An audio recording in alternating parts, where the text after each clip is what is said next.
ಇನ್ಸ್ಟೆಂಟಾಗಿ ಯಾರಿಗೆ ಡೈಲಿ ಅನ್ನ ಸಾಂಬಾರು ಬೋರ್ ಆಗಿರುತ್ತೋ ಇದನ್ನು ಇನ್ಸ್ಟೆಂಟಾಗಿ ಮಾಡಿಕೊಂಡು ಅನ್ನದ ಜೊತೆ ತಿನ್ಬೋದು.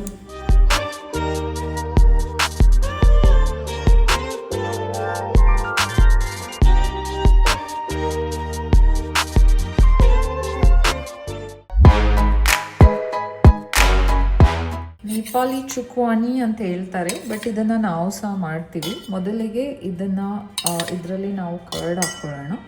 ನಾವು ಎಷ್ಟು ಊಟ ಮಾಡ್ತೀವಿ ಡೈಲಿ ಸಾಂಬಾರು, ಅದು ಅನ್ನ, ಅದ್ರ ಜೊತೆ ಊಟ ಮಾಡಿ ಸಾಕಾಗಿರುತ್ತಲ್ಲ, ಇದನ್ನು ನಾವು ಅನ್ನದ ಜೊತೆ ಅಥವಾ ರೊಟ್ಟಿ ಚಪಾತಿ ಜೊತೆನೂ ತಿನ್ಬೋದು. ಸೊ ಮೊದಲು ಕರ್ಡ್ ಹಾಕ್ಕೊಂಡು ಇದು ಚೆನ್ನಾಗಿ ಬೀಟ್ ಮಾಡಬೇಕು.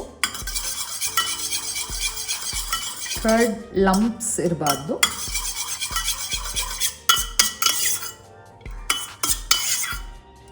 ಸೊ ಇದ್ರ ಮೇಲೆ ಕರ್ಡ್ ಮೇಲೆ ಉಪ್ಪು ಹಾಕ್ಕೋಬೇಕು.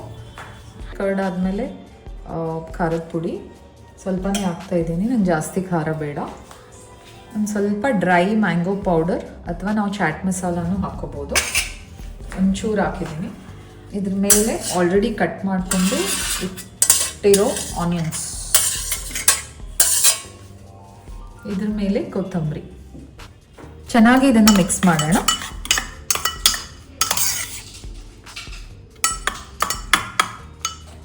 ಇದಾದಮೇಲೆ ಇಂಪಾರ್ಟೆಂಟ್ ಇಂಗ್ರೀಡಿಯೆಂಟ್, ಮೊದಲೇ ನಾವು ಬಾಯ್ಲ್ ಮಾಡಿ ಆಲ್ಮೋಸ್ಟ್ ಒಂದು ಹಾಫ್ ಬೌಲ್, ಇದು 1 ಮೀಡಿಯಮ್ ಸೈಜ್ಡ್ ಆಲೂಗಡ್ಡೆ ತೊಗೊಂಡಿದ್ದೀನಿ. ಇದನ್ನು ಹಾಕಬೇಕು. ಇದರಲ್ಲಿ ಸ್ವಲ್ಪ ಸಣ್ಣದಾಗಿ ಮ್ಯಾಶ್ ಮಾಡಿ ಕೂಡ ಹಾಕೋಬೋದು.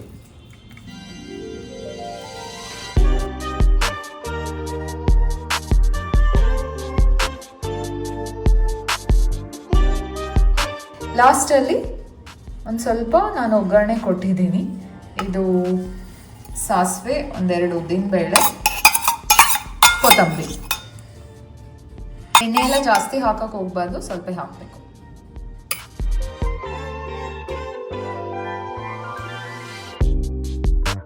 ಇದು ನಾವು ರೈಸ್ ಜೊತೆ ತಿನ್ಬೋದು ಅಥವಾ ಚಪಾತಿ ಜೊತೆನೂ ತಿನ್ಬೋದು. ಇನ್ಸ್ಟೆಂಟಾಗಿ ಯಾರಿಗೆ ಡೈಲಿ ಅನ್ನ ಸಾಂಬಾರು ಬೋರ್ ಆಗಿರುತ್ತೋ ಇದನ್ನು ಇನ್ಸ್ಟೆಂಟಾಗಿ ಮಾಡಿಕೊಂಡು ಅನ್ನದ ಜೊತೆ ತಿನ್ಬೋದು.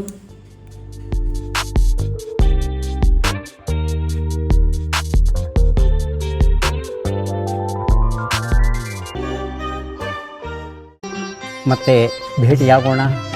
ನಮಸ್ಕಾರ.